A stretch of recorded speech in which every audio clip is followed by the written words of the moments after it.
Hey, it's Kat, and I'm back because what once was will be again. I still don't have my thinking hat. I left it somewhere, which has apparently been good for me. So, in this series, we're going to continue to talk about what's in a name because the names of our characters actually imply things about their character, about what they've done in the past, and what they might even be doing in the future, or how their characters have impacted the future. So, I've already done one about the Targaryens. The Aegon Targaryen literally means from the goat people who came to be the shield of his people. And then I went down the line and talked about a number of other characters and their names, like Arya Stark, and Arya being the Sanskrit root for noble, and Stark being plain, simple, or cold, which pretty much spells out who the Starks were. And you could go see those because there's several more that's involved there, and you can see how it resembles the characters. Now, one of the other things that's really been going on in the background, and which we're going to talk about in this discussion about names, is that there are a lot of references to goddesses. And these references to goddesses actually direct us through the storyline.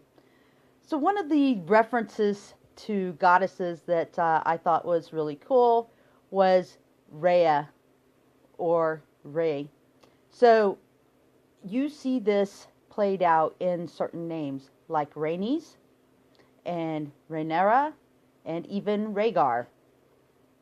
These are kind of important because there is a story about Rhea in her aspect as a Greek god, as well as Rhea or Rhiannon in her aspect as a Celtic goddess, who has a particular storyline that's reflected not only throughout the traditions of our real world cultures and societies, but also in the story.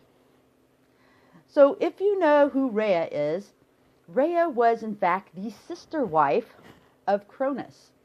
And Rhea and Cronus are considered the primordial god and goddess who birthed the Titans and the gods of Olympus. So Rhea was his sister wife, and Cronus had received a prophecy saying that one of the children born between him and Rhea would end up overthrowing him. And so he demanded that Rhea hand over each of her children as she gave birth, and he would eat them alive or swallow them whole. Depends on which mythology you read. But Rhea eventually became determined that she was not going to hand over one more of her children. So when she gave birth to Zeus, she wrapped a stone in swaddling and gave it to Cronus. And Cronus, just being the impatient god that he was, swallowed it whole without even looking. Rhea then took Zeus and hid him in a cave. She surrounded him with warriors who banged their shields and spears together in order to make noise and cover up his cries. And of course, eventually Zeus became old enough that he, in fact, did overthrow Cronus, forced him to regurgitate all of his siblings, and took the throne of Olympus, along with several of his siblings, and then ended up fathering a number of gods. So the story of Rhea is the sister wife who hid the heir. And you should pay attention to this because you see the name Rhea along the line of several different people, particularly Rainey's, who was Aegon's sister wife. So the first two, Aegon and his two sister wives, came over and conquered Westeros. Rainey's was said to be the one that Aegon loved the most and spent the most time with. And in fact, it was her son, who was the firstborn son, who ended up being essentially the founding of the Targaryens. 15 out of 16 of the kings that sat on the Iron Throne were from Rhaenys' son, Aenys. And then, according to the story, the Targaryens tried to conquer Dorne. And during the First Dornish War, Rhaenys flew with her dragon and her dragon was shot down with a spike or a spear through the eye, and it's alleged that she died, but nobody ever recovered her body. After this happened, Aegon went on a wrath-filled rampage through Dorne for like 2 years, burning everything in his path. But of course, Dorne still didn't submit. And then one day he received a message along with the skull of Rhaenys' dragon. Nobody knows what this message says. There is much speculation. For instance, she was shot down near Hellholt, which was the home of the Ullers, and the Ullers did not have a good reputation. They liked to torture and burn people. And so many believe that this message says that Rhaenys actually survived, and that they were holding her prisoner and possibly torturing her, and that they would end her suffering if he would stop attacking Dorne. Now, to me, this sounds a little bit crazy, because if I was Aegon, I would know, number one, that she was dead anyways, and number two, that they'd been torturing her and they killed her. That would be like another wrath-filled rage. I would be super determined to conquer these people at this point. But that's not what happened. He wads up the note and he throws it in the fire. Nobody knows what it says. So I would believe that it's likely that she survived.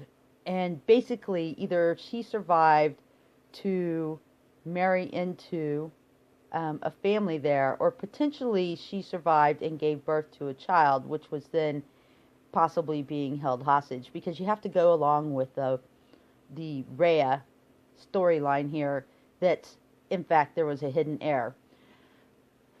And this actually might go along with Rhiannon. So Rhiannon is actually the Celtic version of Rhea, the Greek god. And in the story of Rhiannon, she married her consort god and gave birth. And in one night while she was sleeping, the child was left in the care of 6 handmaidens, and they apparently fell asleep or were doing something they shouldn't have been doing, and somebody or something came and snatched the child away. Because they feared what would happen to their lives, they killed a puppy, basically, and smeared the blood on Rhiannon's face and around the pillow, and then told everybody that Rhiannon had basically committed infanticide, killed her own child, and then ate it. Very similar to the story of Rhea and Cronus, somebody eating the heir. In any event, Rhiannon had proclaimed her innocence, but and her husband basically believed her, but there was, the blood on her face. So what he did was he sentenced her to act as a horse to carry people from the gate of the town to the palace to be for visitors. Now, most people didn't take him up on that offer because she was Rhiannon, she was the queen. But this happened until a little while later, that another man someplace else who was raising horses noticed that every time he turned around, when his mares gave birth, the foals would be snatched away, would just simply disappear. And so he decided to set up one night and set up as a guard. And as he did so, a giant claw reached through the window of the stables to take this foal, and he cut the arm off, and this thing instantly disappeared. And when it did, he went outside and he found a small child whom he proceeded to raise as his own until it became old enough that it resembled the heir to Rhiannon and her husband, this golden child, and he knew that he had to take it back. And so he did, and thus was Rhiannon acquitted of such things as infanticide. So you get the idea that there is a hidden heir. Whoever has the name Rhea involved in their name, there might be some respects to a hidden heir. And this goes to Rhaegar. And of course, most people suspect that it's Rhaegar plus Lyanna equals Jon Snow. And, maybe it will turn out to be that way. But definitely Rhaegar, Rhea, is his first name. And Gar, though, is an old English word that actually means spear or spike. So you get that he was Rhea's spear. like he's the thing that's going to protect the hidden heir, by the way. So, there you go. Rhea, Rhiannon, Rhaegar, Rhaenyra, Rainey, they all have something to do with a hidden heir in their storyline. And when we come back, we're actually going to talk about Ashara Dane and who she is, because speaking of the goddess aspect, there is a lot of goddess aspect in relations to her and Starfall, as well as some other things that might actually lead us to understand what her role is to play in this storyline. Thank you very much. I'll talk to you later.